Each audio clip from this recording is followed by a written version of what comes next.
galera, tudo bem com vocês? Nosso vídeo de hoje da disciplina de Sistemas de Instalações Elétricas Prediais, a gente vai conversar um pouco sobre dimensionamento de condutores, tá? Como eu falei na última aula, lembrando que quando a gente fala condutor elétrico, né, existem diversos materiais que conduzem eletricidade. Mas aqui na nossa disciplina, toda vez que eu estiver falando do condutor, eu estou me referindo aos fios e cabos, né, componente dos circuitos elétricos, tá certo? Então hoje a gente vai ver a metodologia que eu utilizo para fazer esse dimensionamento e também durante a aula, né, eu vou fazer um exemplo prático e aí vou mostrando para vocês os trechos da norma de onde eu tiro, né, cada etapazinha. Bom, o que seria a gente dimensionar, né, a fiação, dimensionar os cabos? Você dimensionar significa que você vai determinar uma bitola, né, que é a seção transversal do cabo, uma bitola padronizada, né, dos condutores de cada circuito, de forma que você possa garantir que a corrente que foi calculada possa circular através desses cabos por um tempo ilimitado, sem que ocorra superaquecimento deles, tá certo? Existem, pessoal, alguns critérios que a gente utiliza para fazer o dimensionamento. A gente utiliza o critério da capacidade de condução, né, do cabo, a gente utiliza o critério da seção mínima e a gente utiliza o critério da queda de tensão. Aqui com vocês, né, eu não vou calcular essa parte de queda de tensão, porque eu sei que geralmente quando a edificação é de pequeno porte, ele passa nesse critério, certo? Mas o correto seria que você também levasse esse critério em conta. Bom, então aqui a gente vai ver dois critérios, o da capacidade de condução e o da seção mínima dos cabos. Qual é a primeira etapa, pessoal? Bom, a primeira etapa para você fazer o dimensionamento é você consultar o diagrama unifilar que a gente desenhou, né? Então você vai consultar a planta com a representação gráfica da fiação e seguir o caminho que cada circuito percorre, observando nesse trajeto qual o número de circuitos que se agrupa com ele, né? Qual o maior número de circuitos. Então, o que é que a gente vai fazer? A gente vai sair observando na nossa planta, circuito por circuito, de todos os trechos. E aí, aquele trecho em que esse circuito tiver mais circuitos agrupados, ou seja, o trecho que tiver mais circuitos juntos dele, a gente vai identificar qual é esse número de circuitos agrupados, tá certo? Eu vou mostrar aqui para vocês, eu vou ficar alternando, na verdade, entre a aula e a minha planilha do Excel, certo? E o AutoCAD para mostrar essa representação que a gente fez da fiação. Então, vamos primeiro dar uma olhadinha no que a gente vai colocar no Excel. Então, eu tenho aqui com vocês, né, mostrando para vocês a nossa planilha do Excel.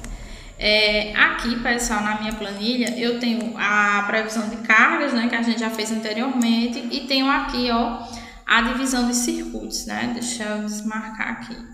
Tenho aqui a divisão de circuitos, certo? A gente vai precisar agora.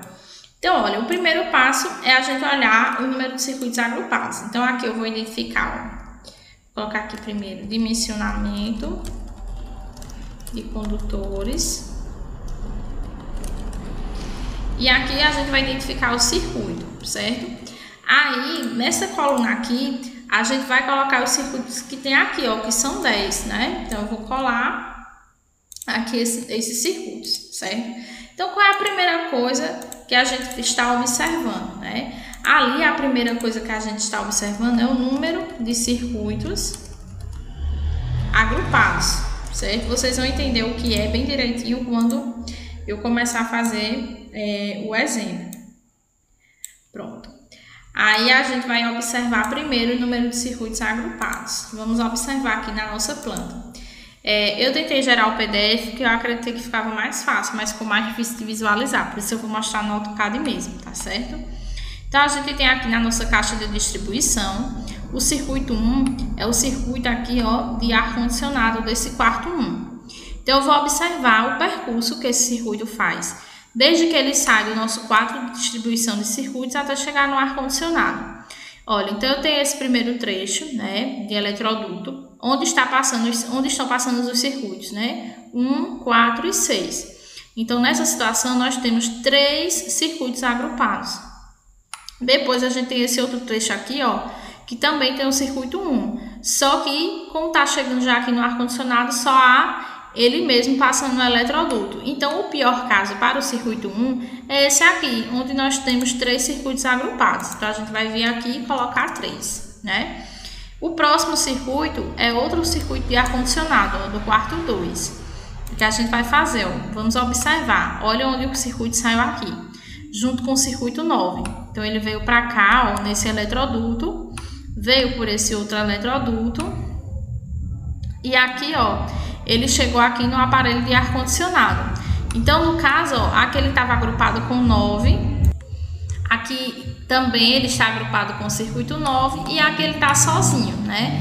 Então, no caso do circuito 2, a gente está observando que o pior caso dele é quando ele está agrupado com 9, onde nós temos 2 circuitos agrupados. Então, eu vou vir aqui na tabela de dimensionamento, né, de condutores, e vou colocar aqui circuito 2, 2 circuitos agrupados. Circuito 3, ó. Circuito 3 é o chuveiro elétrico. Então, a gente vai vir aqui, ó. Circuito 3, onde é que ele sai do nosso quadro, ó. Ele sai aqui, junto com o circuito 7, e depois ele já chega aqui no chuveiro elétrico. Então, o pior caso dele vai ser nesse eletroduto aqui, onde nós temos o circuito 3 e o circuito 7. Então, são 2 circuitos agrupados também. Então, a gente vem aqui, ó, coloca 2 circuitos agrupados. O circuito 4 é o circuito da bomba hidráulica, né? A bomba hidráulica a gente vai observar aqui, ó. Tá saindo aqui do nosso quadro de distribuição dos circuitos, ó, agrupado com o circuito 1 e o circuito 6. Aqui nesse outro eletroduto, ó, tá com o circuito 6 e o circuito 9. E aqui, né, ele chega na bomba sozinho nesse eletroduto. Então, aqui a gente tem, ó, 4, 6 e 9, 3 circuitos agrupados. E aqui a gente tem 1, 4 e 6, também 3 circuitos agrupados, né? E aqui a gente tem 1. Então, o pior caso para o circuito 4 seria de 3 circuitos agrupados. O circuito 5. O circuito 5 é um circuito de tomadas de uso geral da cozinha, né? Então, vamos observar. Olha só, o circuito 5, ele vem aqui para a cozinha, essa região aqui. Ele sai, ó, do meu quadro de distribuição, aqui juntamente com o circuito 10, né, que é circuito de iluminação. Aqui ele vem sozinho para a tomada, ó, nesses 3 eletrodutos aqui. Então, no caso do circuito 5, o pior caso dele é aqui, ó, onde ele está saindo do quadro de distribuição junto com o circuito 10. Então, no caso do circuito 5, a gente vai colocar aqui, ó, 2 circuitos agrupados. O circuito 6. O circuito 6 é um circuito de tomada de uso geral, mas da área de serviço, ó. Então, a gente vai observar novamente. O circuito 6, olha, ele sai aqui do nosso quadro de distribuição, agrupado com o circuito 1 e 4. Aqui, ó, ele vem por esse outro eletroduto, agrupado com o circuito 4 e 9. E aqui, ó, ele vem juntamente com o circuito 9 para essas tomadas aqui, né? Aqui a gente visualiza que aqui a gente tem 3 circuitos agrupados. Nesse outro trecho nós temos 3 também, e aqui nós temos 2. Então, o pior caso do circuito 6 será também de 3 circuitos agrupados. O circuito 7.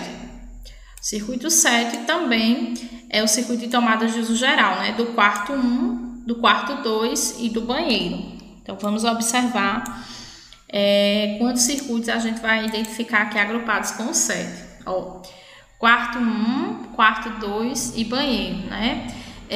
A gente tem que ele sai por aqui, ó, pessoal.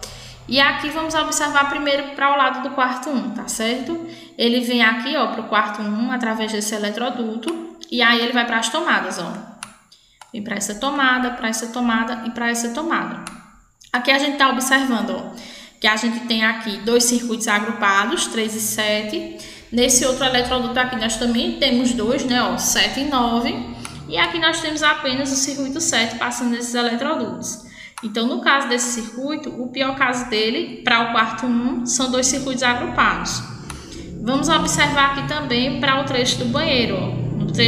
Perdão, pessoal, são 2 circuitos agrupados, né?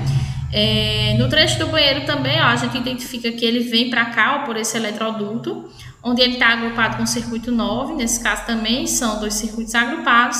E vamos observar agora o pior caso aqui no quarto 2, né? No quarto 2, ó, o 7 vem por esse eletroduto, agrupado com o circuito 9. Aqui, ó, ele vem para esse interruptor mais tomada também agrupado com o circuito 9. Idem para cá, né? Aqui agrupado com o circuito 9. E aqui ele está sozinho por esse eletroduto. Então, nesse caso também, a pior situação, o pior trecho para o circuito 7 são de 2 circuitos agrupados. Então, a gente nota que no quarto 1, no banheiro e no quarto 2, a pior situação do circuito 7 são 2 circuitos agrupados. Então, a gente vem aqui e identifica como 2. O circuito 8, que também é de tomadas, né? Ó, o circuito 8 é o circuito de tomadas da sala de estar, sala de jantar e hall. Aí vamos observar aqui, ó. O circuito 8, ele vem por aqui, ó, sozinho, né? Então, aqui ele passa no eletroduto. Ele vem para a sala de jantar, onde ele vem aqui, ó, individualmente, né, nesses eletrodutos. Aí, quando vem para cá, ó, para a sala de estar, o que acontece? Ele vem agrupado com o circuito 10, né? Aqui também, ó, agrupado com o circuito 10. Aqui ele vai sozinho e aqui ele vai sozinho. Então, a gente observa que o pior caso do circuito 8 é esse trecho aqui, né? Esses 2 trechos, onde ele está com 2 circuitos agrupados. Eu não observei o hall porque eu acabei esquecendo de colocar a tomada do hall, tá certo? Senão também iria observar. Então, no caso do circuito 8, a pior situação são 2 circuitos agrupados. Agora, vamos ver os 2 circuitos de iluminação, né? O circuito 9 é a iluminação da área de serviço, do quarto 1, do quarto 2, do WC e do hall. Ou seja, de toda essa parte de cima aqui da nossa planta, né? A gente observa que ele sai daqui, ó, através desse eletroduto do quadro de distribuição. Aí vamos fazer que nem a gente fez com o circuito de tomadas, né? Vamos observar ambiente por ambiente. Vamos observar primeiro o quarto 2, né? Então, ó, aqui vem o 9 agrupado com 2 circuitos agrupados. Aqui novamente, ó, 2 circuitos agrupados. Chegou aqui, a gente vem aqui ele para o interruptor também com 2 circuitos agrupados e aqui também, certo? Para esse outro interruptor. Vem para esse outro trecho, né? Onde a gente vai analisar o banheiro. Ó, também nós temos 2 circuitos agrupados, o 9 e o 7. Ele vem para cá, ó, para o interruptor também, junto com o circuito de tomadas, então 2 circuitos agrupados. Aqui a gente observa, ó, no hall, né? Ele vindo sozinho aqui para o interruptor. E aqui também, né, que a gente já observou, que tem 2 circuitos agrupados. Passou para o quarto 1, pessoal. Nós temos esse trecho aqui, onde ele está também com o 9, né, ou com o 7, então 2 circuitos agrupados. Aqui, ó, veio para interruptor também com 7, 2 circuitos agrupados. Agora, quando ele passa para a área de serviço, o que acontece? A gente observa que nós temos 3 circuitos, né? O 4, o 6 e o 9. Então, só observando aqui, né? Ó, aqui também temos 2. Então, só observando o caso mais crítico para o circuito 9 é esse trecho aqui, desse eletroduto, onde ele está passando com outros 2 circuitos. Então, aqui nós temos também 3 circuitos agrupados para o circuito 9 de iluminação. O circuito 10 é a iluminação do restante da casa, né? Dessa parte de baixo. Então, a gente vai analisar sala de jantar e cozinha. A gente observa o que ele está aqui no nosso quadro de distribuição, onde nós temos 2 circuitos agrupados. Vem para cá para o interruptor sozinho, né? Ó, então, apenas um circuito. Passa para a sala de jantar sozinho no eletroduto, ó, nesse eletroduto aqui. Aqui ele vem para cá, para a sala com outros 2 circuitos, né? Para a sala de estar. Com outro circuito, na verdade, perdão, então aqui nós temos 2 circuitos. Aqui, ó, vindo para o interruptor, 2 circuitos, né? O 8 e o 10. E essa é a pior situação do circuito 10, né? A gente observa aqui que são 2 circuitos agrupados. Então, vou vir aqui e colocar 2, tá certo? O próximo passo, vamos observar no nosso PowerPoint. Feita essa identificação, pessoal, né, do número de circuitos agrupados, a gente agora vai identificar a seção mínima, né? Isso aí a gente vê lá na IBR 5410, né, de instalações elétricas, baixa tensão. E aí, lá está dizendo o seguinte, que essa seção mínima depende do tipo de circuito. Então, se for um circuito de iluminação, a seção mínima é 1,5 milímetros quadrados. Se for um circuito de força, né, 2,5 milímetros quadrados. O que seria o circuito de força? Os circuitos de tomada, tanto de uso geral quanto de uso específico. Tem uma ressalva aí, pessoal. Se for um circuito misto, onde a gente coloca iluminação e tomada junto, a seção mínima ficará sendo a seção do circuito de força, tá certo? Então, aqui a gente tem as seções nominais comerciais, né, ó, que vai de 1,5 até 70. Então, vamos observar lá no nosso Excel quais são os tipos de circuito, né, de força ou iluminação. Aqui eu tenho um exemplo, né, onde eu gosto de identificar também, ó, a gente observa do circuito 1, ar-condicionado, 2, ar-condicionado, 3, chuveiro elétrico e 4, exaustor, todos são circuito de força. Então, a bitola mínima, 2,5 milímetros quadrados. Circuito 5 e circuito 6, ó, circuitos de iluminação, bitola mínima, 1,5 milímetros quadrados. E os demais, ó, são todos tomados de uso geral, a gente tem, ó, circuito de força. Vamos fazer isso para o nosso exemplo, tá certo? Então, ó, nós temos aqui no nosso exemplo, ó, que do circuito 1 ao circuito 8 são todos circuitos de força, né? Distribuídos entre tomadas de uso geral e tomadas de uso específico. E apenas os circuitos 9 e 10 são circuitos de iluminação. Então, eu vou colocar outra coluna aqui, onde a gente vai identificar o tipo de circuito. E aqui, ó, seção mínima, certo? Do condutor. E essa seção mínima é em milímetros quadrados, tá bom?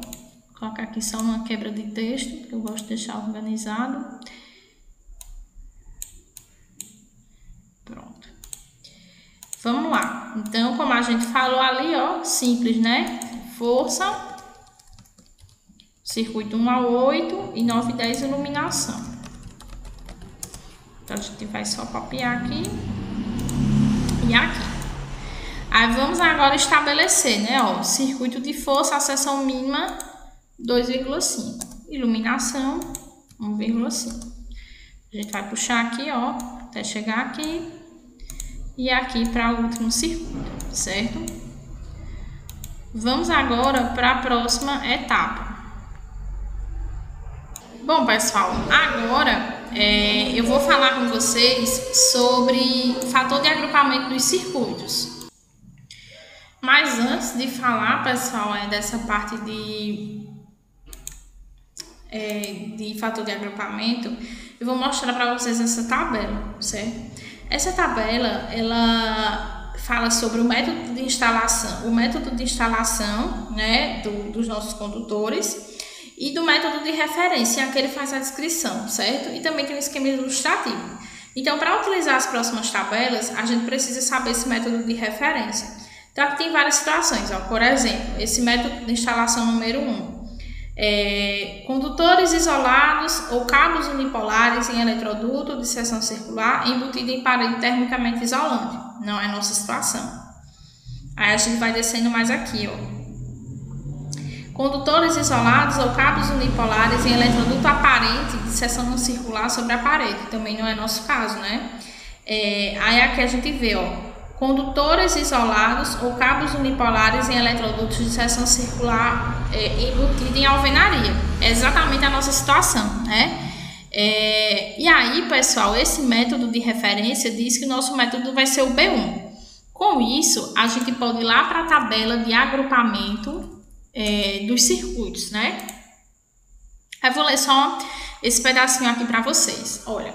Os valores de capacidade de condução de corrente fornecidos pelas tabelas 36 a 39, que a gente vai ver mais tarde, né, são válidos para o número de condutores carregados que se encontra indicado em cada uma de suas colunas.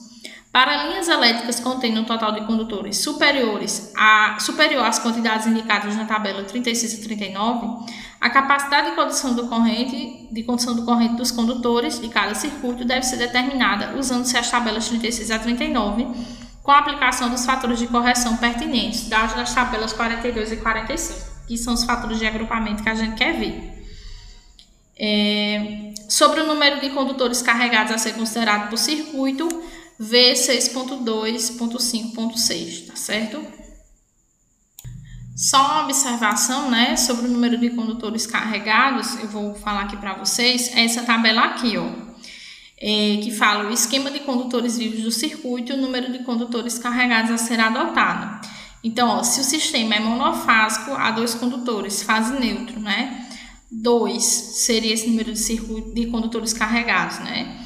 Monofásico a 3 condutores, 2. 2 fases sem neutro, 2. 2 fases com neutro, 3, né? No caso aqui sendo bifásico, esses 2, né? E trifásico, você adota o número de condutores 3 ou 4. No nosso caso, deu monofásico, né? Então, a gente vai adotar número de condutores carregados igual a 2. Aí, vamos lá olhar a nossa tabela de agrupamento de circuitos, né? Finalmente. Deixa eu voltar aqui.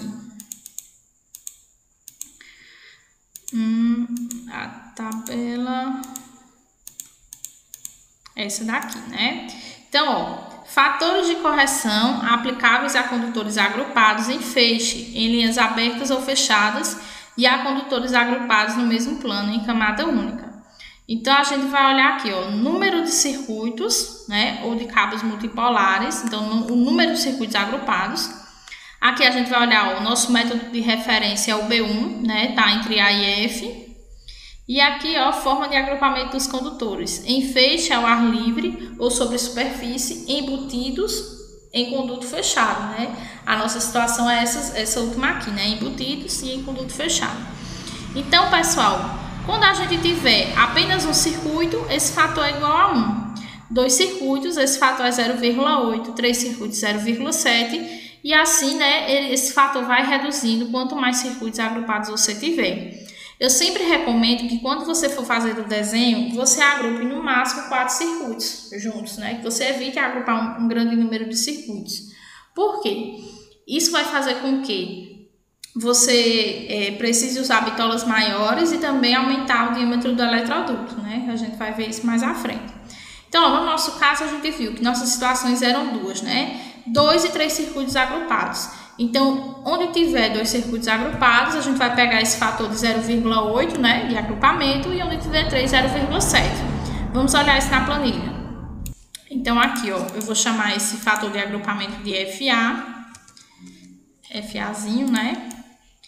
E aí, a gente vai colocar, ó, onde tiver 2 circuitos agrupados, a gente vai colocar 0,8 e 3 circuitos agrupados, 0,7. Então, vamos lá.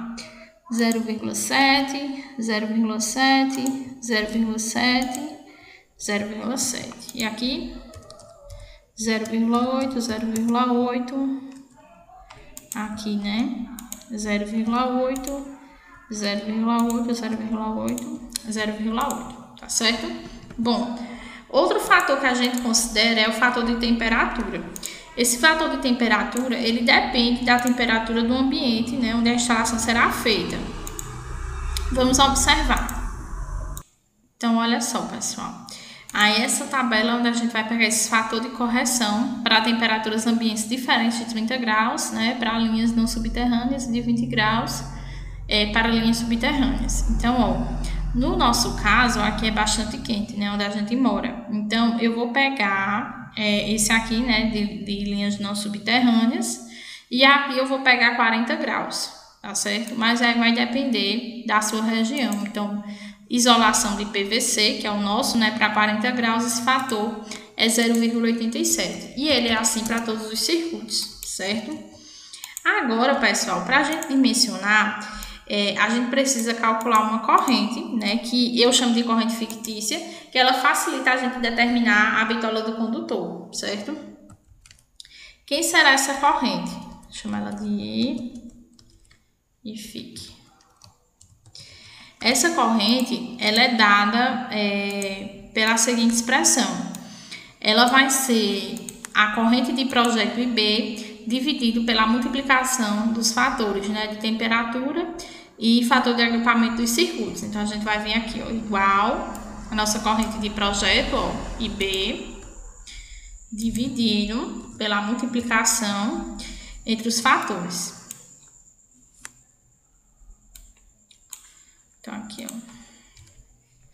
E aí, eu vou calcular essa aí fique para todo mundo, essa aí, corrente fictícia para todo mundo. E agora, pessoal, eu vou poder selecionar uma seção calculada, né, para o meu condutor. Então, vamos ver o que é que nosso PowerPoint diz. Então, pessoal, eu ia mostrar para vocês lá no PowerPoint, mas tá ruim de ver, né, porque fica pequenininha essa tabela, eu vou mostrar aqui na norma mesmo, né. Agora a gente vai pegar essa tabela 36, que fala de capacidade de condução de corrente em amperes para os métodos de referência A1, A2, B1 e B2, C e D, né? Como o nosso é o B1. E aí a gente tá olhando, ó, isolação PVC, condutores cobre e alumínio, né? Aí vamos lá. Nosso método de referência é o B1 e a gente viu que nosso número de condutores carregados, né, é 2.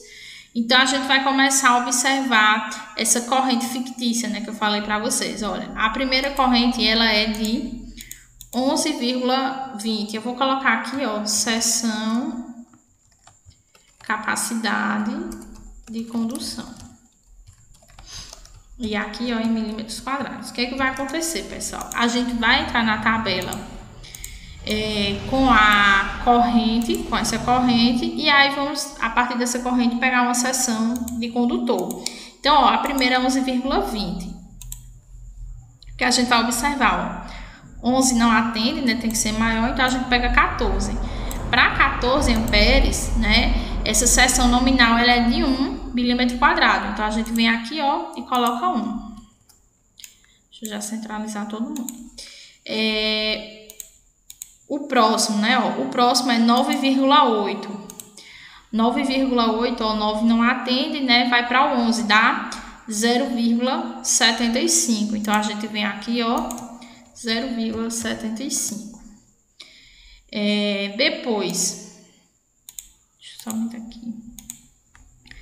29,39, né, que é uma corrente bastante grande, que é lá do chuveiro, né? Aí 29,39, ó, 24 não atende, a gente vai para o 32, né? 32, ó, a seção mínima, né, a seção nominal é 4. Então, a gente vem aqui, ó, coloca 4 milímetros quadrados. Aqui, ó, 9,80, eu vou repetir o 0,75. 4,11. 4,11, ó, pessoal, o 9 atende, né, ó, meio. A seção seria meio. 9,7, eu acredito que também vai ser 0,75, né, ó, que vem para o 11, ó. Tá aqui 0,75. 7,84. Também, ó, todos que tiverem abaixo de 9, a gente vai pegar essa seção nominal de meio milímetro quadrado. Então, ó, para o 7, para o 5, para o 4,63 e para o 5,36. Então, essa seria a seção pela capacidade de condução. Aí agora a gente vai pegar a seção adotada, né? A gente viu que a gente determinou a seção mínima, agora a gente vai adotar a seção do nosso condutor fase, tá? Isso tudo que a gente está fazendo inicialmente é para o condutor fase. Então, seção adotada, milímetros quadrados.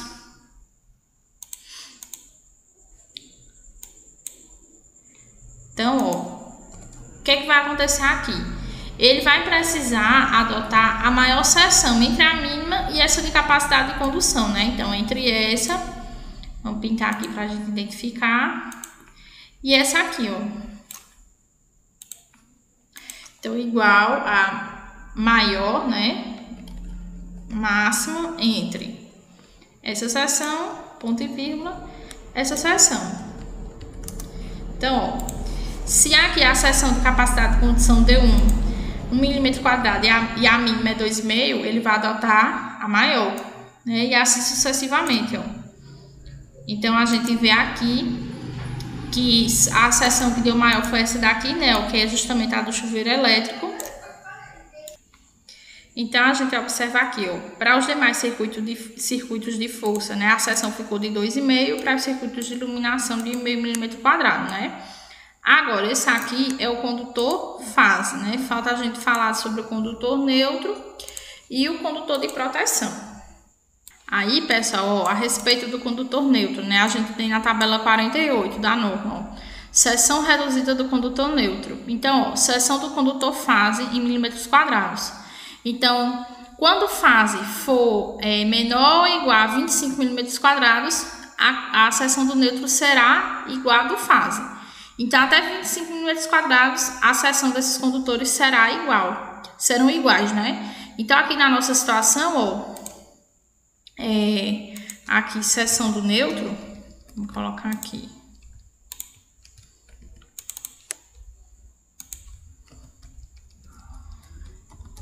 Sempre vai ser, nessa situação da gente, igual a da fase, né, ó. Porque todas essas bitolas são menores que 25 milímetros quadrados. Então, aqui é igual, certo? Aí, vamos ver o que acontece para o condutor de proteção.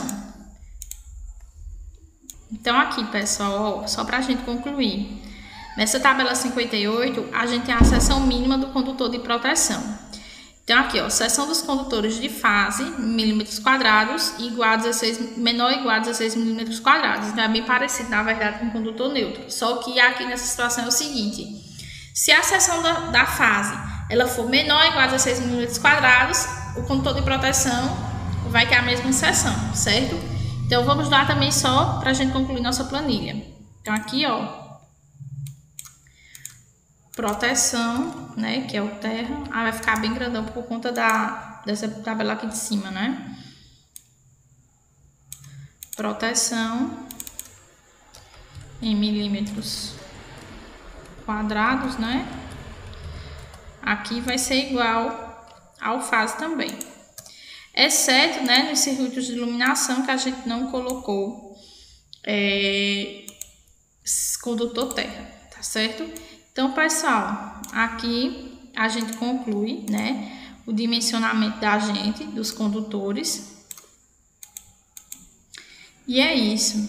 Espero que vocês tenham entendido, espero que ajude na vida profissional de vocês. A gente se fala na próxima aula. Tchau, tchau.